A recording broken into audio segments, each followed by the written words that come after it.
National interest ছাড়া আর কোনো filter আসলে আমার নাই, আমার পার্সোনালি নাই। সো আমরা এরকম কোনো ডিসিশন অবশ্যই নিব না যেটা আসলে ন্যাশনাল ইন্টারেস্টের সাথে কনফ্লিক্টিং হয়। সো কিছু এক্সাম্পল, ফর এক্সাম্পল, আমি জানি এটা নিয়ে অনেক কনফিউশন আছে যে মিরেশ্বরা ইকোনমিক জোনে একটা ইন্ডিয়ান ইজেড আছে কি না, বাট জানি না, এটা আমরা মনে হয় কোনো একটা জায়গায় একবার কভার করার চেষ্টা করেছিলাম। ইন্ডিয়ান আসলে একটা মিরেশ্বরা ইকোনমিক জোনের যে অরিজিনাল মাস্টার প্ল্যান ছিল, অরিজিনাল মাস্টার প্ল্যানটা ছিল হচ্ছে 33,000 একরের। সেই মাস্টার প্ল্যানটাকে আমরা কেটে ফেজ ওয়ানে ছোট করে প্রায় 10 থেকে 15,000 একরের মধ্যে কমিয়ে নিয়ে এসেছি, কারণ আমার বিশ্বাস যে এত জায়গার আসলে দরকার নেই সরকার। বাকিটা আমরা সেকেন্ড ফেজে বা থার্ড ফেজে হয়তো দেখতে পারি। আর ভারতীয় অর্থনৈতিক অঞ্চলে যে কথাটা বলা হয় সেটা আসলে কাগজে কলমের একটা অর্থনৈতিক অঞ্চল। এটা অরিজিনাল মাস্টার প্ল্যানে ছিল, কিন্তু এটাকে কখনো আসলে কোনো ধরনের সিগনিফিক্যান্ট প্রোগ্রেস বা কোনো কাজ করা হয়নি। ওখানে যে এলাকাটাকে মাস্টার প্ল্যানে ইয়ারমার্ক করা আছে সেটা একটা বনাঞ্চল। সো মানে practically there is no progress বা সেট আপ। সো এটা নিয়ে অনেক মিসকনসেপশন আছে পাবলিক ডোমেইনে এবং জার্নালিস্টদের কাছে। বাট আমি এটা একবার মনে হয় কোনো একটা প্রেস কনফারেন্সে ক্ল্যারিফাই করেছিলাম, আবারও ক্ল্যারিফাই করছি যে এরকম কোনো আসলে অ্যাক্টিভিটি বা কিছুই ওখানে এই মুহূর্তে করা হয়নি, এবং এটা নিয়ে অন্তর্বর্তীকালীন সরকার আসার পর এটা নিয়ে ফার্দার কোনো প্রোগ্রেস বা রিগ্রেস কিছুই হয়নি। এটা ইটস এ কমপ্লিট পজ বা পোস্টপোনমেন্ট পজিশনে আছে। আর যেহেতু আবার ওই একই থিমে আসলে পোর্টের একটা কনভারসেশন আসলো, সো আমি জাস্ট জেনারেল টার্মটা বলি, সেটা হচ্ছে যে ন্যাশনাল সিকিউরিটি অ্যাবসোলুটলি নন কম্প্রোমাইজড একটা পজিশন, এটা নিয়ে আমরা কম্প্রোমাইজ অ্যাবসোলুটলি করতে চাই না।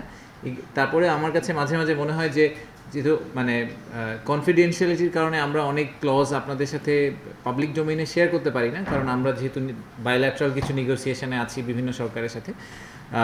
বা এগেন আমি এতটুকু বলতে পারি যে আমাদের প্রাইমারি অবজেক্টিভ হচ্ছে যে চিটাগং পোর্ট আসলে কিন্তু শুধু চিটাগংয়ের পোর্ট না, সমগ্র বাংলাদেশের পোর্ট। ইনফ্যাক্ট আমরা বলছি যে এন্টায়ার সাউথ এশিয়ার রিজনের একটা ইম্পর্টেন্ট পোর্ট, রাইট? যে সেভেন সিস্টার্সের কথা বলা হচ্ছে বা নেপাল ভুটানের কথা বলা হচ্ছে, সবার জন্যই এটা প্রাইমারি।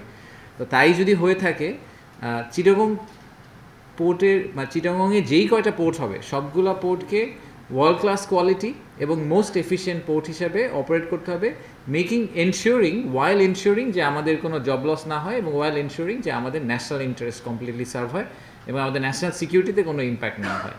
তো এই এই এই থিমের উপর বেস করে আমরা যাবতীয় আসলে কথাবার্তা বিভিন্ন দেশ এবং বিভিন্ন কোম্পানির সাথে করছি।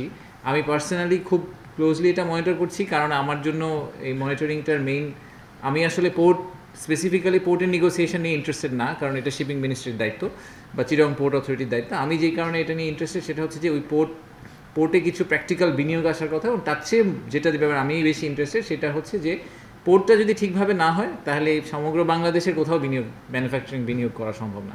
সবার একই কমপ্লেন যে বাংলাদেশের প্রোডাক্ট ডোর টু ডোর যেতে ফ্যাক্টরি আউটডোর থেকে আমাদের যে আউটলেট, সেই ইউরোপের আউটলেট বলেন আমেরিকান আউটলেট, যেই সময় লাগে ভিয়েতনামে এর 3 ভাগের 1 ভাগ সময় লাগে। সো এই গ্যাপ আমরা রিডিউস করতে না পারলে হবে না। তো পোর্টটাকে আপনারা শুধু যদি পোর্টটাকে ইটসেলফ না দেখে ওটাকে অ্যাকচুয়ালি এন্টায়ার বাংলাদেশের আউটলেট হিসেবে একটু কাইন্ডলি চিন্তা করবেন, এবং ওই পয়েন্ট অফ ভিউ থেকে যদি একটু দেখার চেষ্টা করেন তাহলে আমাদের জন্য ভালো হয়। এবং আমি অ্যাটলিস্ট আপনাদেরকে মানে আপনারা আমার ব্যাকগ্রাউন্ড যেহেতু জানেন, আমি আবারও বলছি যে ন্যাশনাল ইন্টারেস্টের উপরে there is no other interest, so we will make sure যে that never is compromised. And সবাইকে আসার জন্য অনেক ধন্যবাদ। প্লিজ যদি সময় থাকে একটু লাঞ্চ করে যাবেন। আমি জানি যে আমরা গ্রসলি ওভাররান করেছি আনফর্চুনেটলি। আর একটু মানে সময় নিয়ে কথা বলতে পারলে ভালো হতো, অথবা আর একটু ছোটো করে সবাইকে বলতে পারলে ভালো হতো।